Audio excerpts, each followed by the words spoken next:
ವಿಜಯ್ ತಾತಾಗೆ ಅಮೃತಹಳ್ಳಿ ಪೊಲೀಸರಿಂದ ನೋಟಿಸ್. ದೂರಿಗೆ ಸಂಬಂಧಪಟ್ಟಂತೆ ದಾಖಲೆಗಳನ್ನು ಒದಗಿಸುವಂತೆ ನೋಟಿಸ್ ಅನ್ನು ಕೊಡಲಾಗಿದೆ. ಹಣ ಕೇಳಿದ್ದರ ಬಗ್ಗೆ ದಾಖಲೆಯನ್ನ ನೀಡಿ ಅಂತ ಹೇಳಿ ನೋಟಿಸ್ ಅನ್ನು ಕೊಡಲಾಗಿದೆ. ನಿನ್ನೆ ಎಚ್.ಡಿ. ಕುಮಾರಸ್ವಾಮಿ ವಿರುದ್ಧ ಉದ್ಯಮಿ ವಿಜಯ್ ತಾತಾ ದೂರನ್ನ ಕೊಟ್ಟಿದ್ರು. 50 ಕೋಟಿಯನ್ನ ಕೊಡಿ ಅಂತ ಹೇಳಿ ಬೆದರಿಕೆಯನ್ನ ಹಾಕಿದ್ರು ಅಂತ ಗಂಭೀರ ಆರೋಪವನ್ನ ವಿಜಯ್ ತಾತಾ ಮಾಡಿದ್ರು. ಹಾಗೆಯೇ ರಮೇಶ್ ಗೌಡ ವಿರುದ್ಧವೂ ಕೂಡ ದೂರು ದಾಖಲಾಗಿದೆ. Ramesh Gowda A1, H D. Kumaraswamy A2. Ramesh Gowda ತಮ್ಮ ಮನೆಗೆ ಬಂದಿದ್ರು.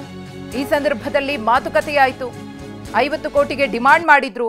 ಕೊಡೋದಕ್ಕಾಗೋದಿಲ್ಲ ಅಂದಾಗ ಬೆದರಿಕೆಯನ್ನ ಹಾಕಿದ್ರು.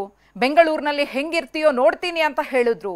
ಇದೆಲ್ಲವೂ ಕೂಡ ಉದ್ಯಮಿ ವಿಜಯ್ ತಾತಾ ಅವರ ಆರೋಪಗಳಾಗಿತ್ತು. ಅವರು ದೂರನ್ನ ಕೊಟ್ಟಿದ್ರು ಅಮೃತಹಳ್ಳಿ ಪೊಲೀಸ್ ಠಾಣೆಯಲ್ಲಿ.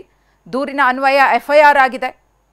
ಇದೀಗ ನೀವು ಏನು ಆರೋಪ ಮಾಡಿದ್ರೋ ಅದಕ್ಕೆ ಸಂಬಂಧಪಟ್ಟಂತಹ ದಾಖಲೆಗಳನ್ನು ಒದಗಿಸಿ ಅಂತ ಹೇಳಿ ಪೊಲೀಸರಿಂದ ವಿಜಯ್ ತಾತಾ ಅವರಿಗೆ ನೋಟಿಸ್ ಸಿಕ್ಕಿದೆ.